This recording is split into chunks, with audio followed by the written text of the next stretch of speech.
Assalamualaikum warahmatullahi wabarakatuh. Bismillah walhamdulillah wassalatu wassalamu ala rasulillah sayyidina wa maulana Muhammadin wa ala alihi wa sahbihi ajma'in. Subhanaka la ilma lana illa ma 'allamtana innaka antas samiul alim. Rabbi shrah li sadri wa yassir li amri wahlul 'uqdatam min lisani yafqahu qawli. Amma ba'du.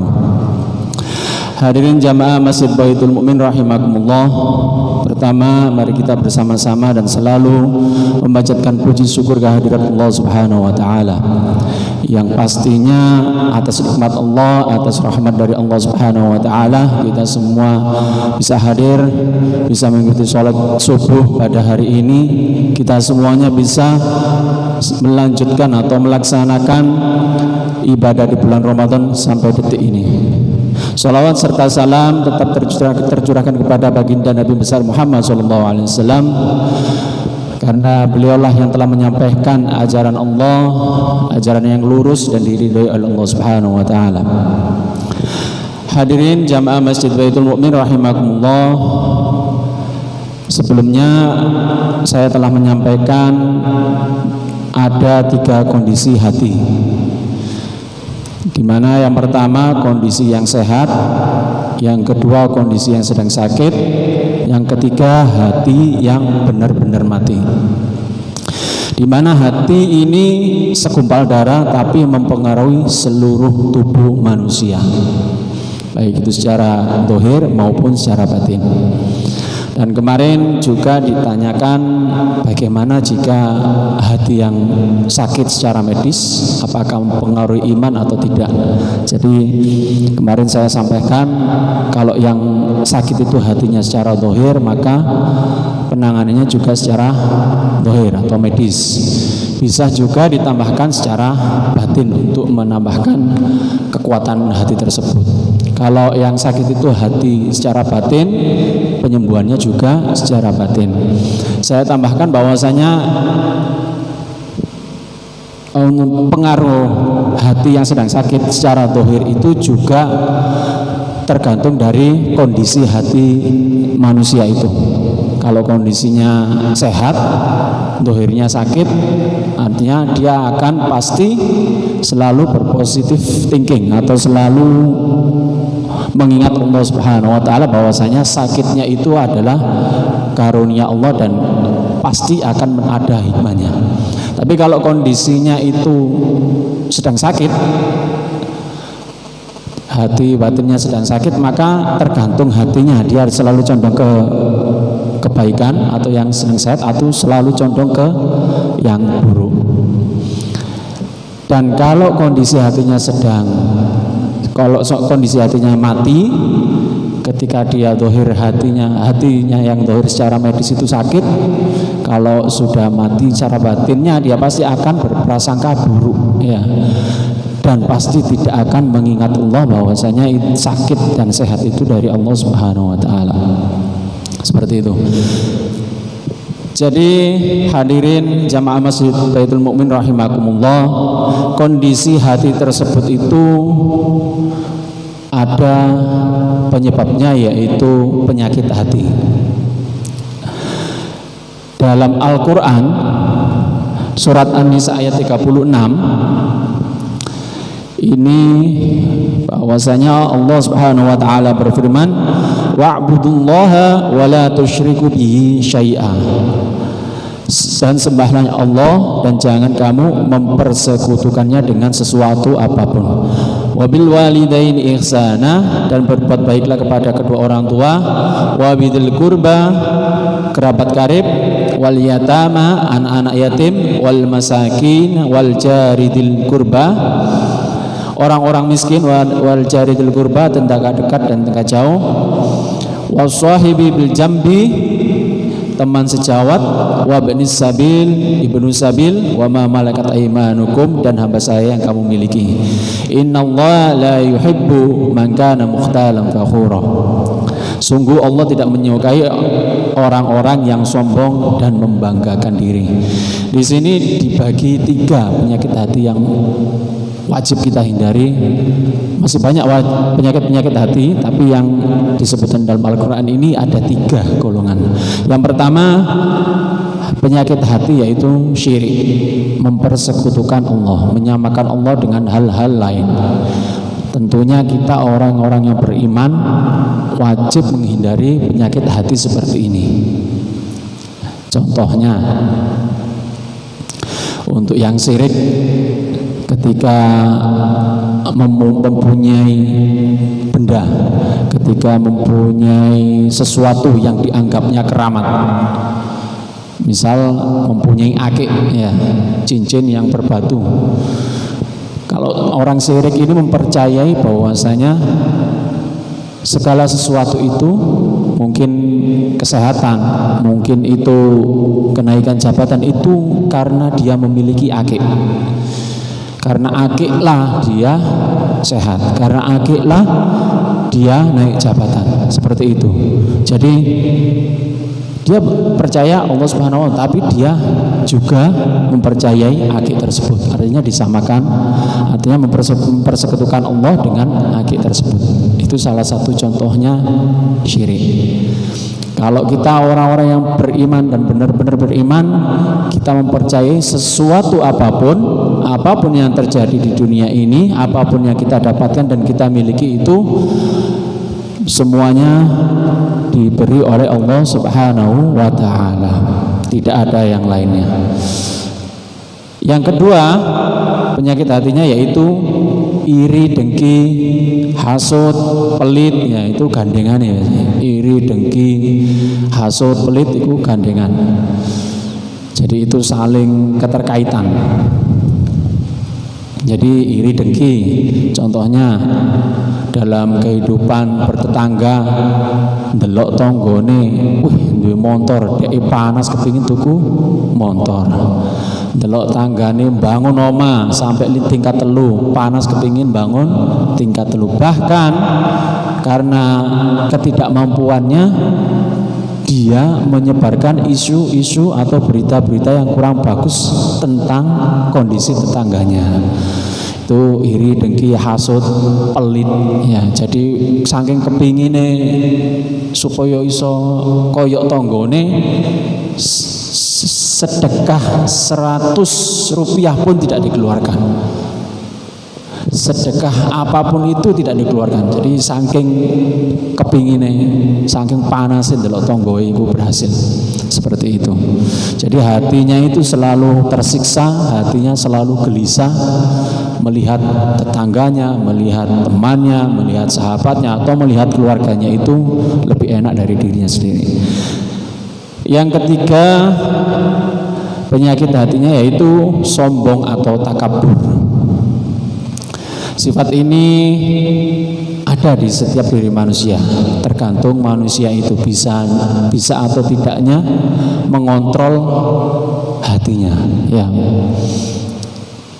Jadi ini sudah pasti sombong ini tidak disukai oleh Allah Subhanahu wa ta'ala, karena sombong ini sifat dasarnya iblis. Dalam Al-Quran disebutkan bahwasanya iblis disuruh tunduk kepada atau bersujud kepada, menghormati Nabi Adam, tapi tidak mau karena merasa dirinya terciptakan dari api, sedangkan Nabi Adam dari tanah. Mosok api atau geni itu tunduk kepada yang terbuat dari tanah, makanya dia diusir dari surga. Hadirin jamaah Masjid Baitul Mu'min rahimakumullah, 3 penyakit hati tadi, yang pertama syirik, yang kedua iri, dengki, hasud dan pelit, yang ketiga sombong. Terus bagaimana kita bisa mengatasi 3 penyakit hati ini? Ada 5 perkara untuk menyembuhkan penyakit hati ini. Biasanya itu balan ini pujian. Setelah adzan, sebelum iqamah ada pujian. Tombo ati iku 5 wernane. Kaping pisan maca Quran lan maknane. Kaping pindho salat wengi lakonono. Kaping 3 wong kang saleh kumpulono. kaping 4 kudu weteng ingkang luwih, kaping 5 dzikir wengi ingkang suwe. Ya, ada 5 perkara untuk mengontrol hati, untuk mengobati hati. Pertama tadi kaping pisan maca Quran lan maknane, baca Al-Quran beserta maknanya, dimengerti. Artinya kalau kita baca tadarus biasanya untuk yang belum bisa berbahasa Arab ya sekedar membaca ya, dengan diniatkan ibadah kepada Allah.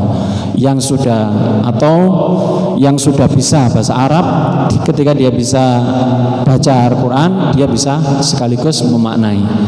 Sekarang sudah ada Al-Quran dan maknanya, jadi kita bisa mengetahui makna dari setiap ayat di Al-Quran. Dengan kita mengetahui maknanya, mengerti maksudnya, dilanjutkan dengan mengamalkan dalam kehidupan sehari-hari. Yang kedua, sholat wengi lakonono, membiasakan diri untuk selalu sholat malam, qiyamul lail, mendekatkan diri kepada Allah Subhanahu wa taala. Karena pada saat itu sebagian besar manusia itu istirahat ya, pada saat malam hari, terutama sepertiga malam. Jadi kita bisa lebih dekat kepada Allah Subhanahu wa taala pada saat kita qiyamul lail. Yang ketiga, wong kang soleh kumpulono, bergaul dengan orang-orang soleh. Kita seperti ini, kita kumpul setelah sholat subuh kita ada pengajian, setelah tarawih kita ada tadarusan ya, setelah pengajian ini jika ada tadarusan, artinya kita kumpul dengan orang-orang yang soleh. Kalau kita kiaskan dengan penjual minyak wangi dan yang membantu mempromosikan minyak wangi tersebut.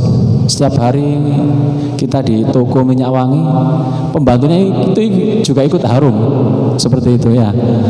Jadi meskipun nggak mandi, tetap baunya harum. Seperti itu. Jadi kalau kita kumpul dengan orang-orang soleh, insya Allah kita akan ikut soleh ya. Insya Allah kita mendapatkan berkahnya. Yang keempat, kudu weteng ingkang luwih, membiasakan diri untuk berpuasa. Dengan berpuasa kan seperti Ramadan ini kita melatih kesabaran kita melatih hati kita melatih hati kita untuk selalu mendominasikan kesabaran. Yang kelima, dzikir wengi ingkang suwe, selalu dzikir dan mengingat kepada Allah Subhanahu wa taala. Bisa dengan ya Allah, ya Allah, astagfirullah, astagfirullah, atau dengan membaca sholawat sallallahu alaihi Muhammad, sallallahu alaihi Muhammad ya.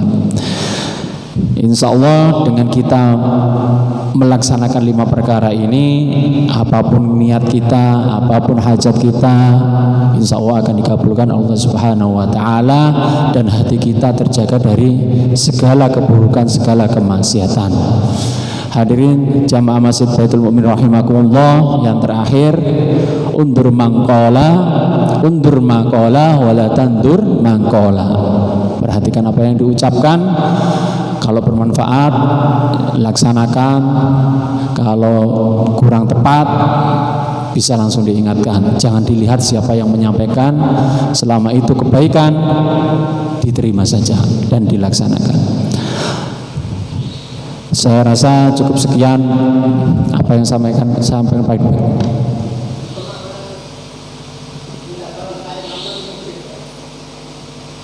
Minta tolong kepada selain Allah, syirik Pak.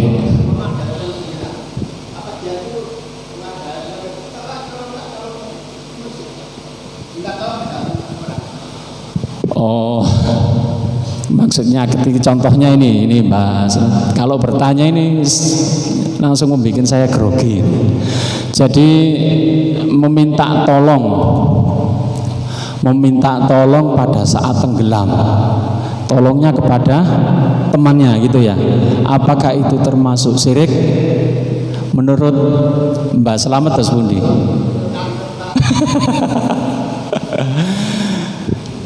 Itu kayak seperti gini, kita ke tetangga ya, kita ke tetangga jaluk tolong, aku gak duwe lombok, jaluk tolong lomboke. Apakah itu syirik? Ya, tentunya bukan. Nggih, karena itu dalam kehidupan dunia ada yang namanya hablum minallah, ada yang namanya hablum minannas. Yang pertama kita minta tolongnya kepada Allah Subhanahu wa taala, ya, minta tolongnya kepada Subhanahu wa taala, berdoa. Ya, apapun tadi, kalau mau naik kapal berdoa, ya.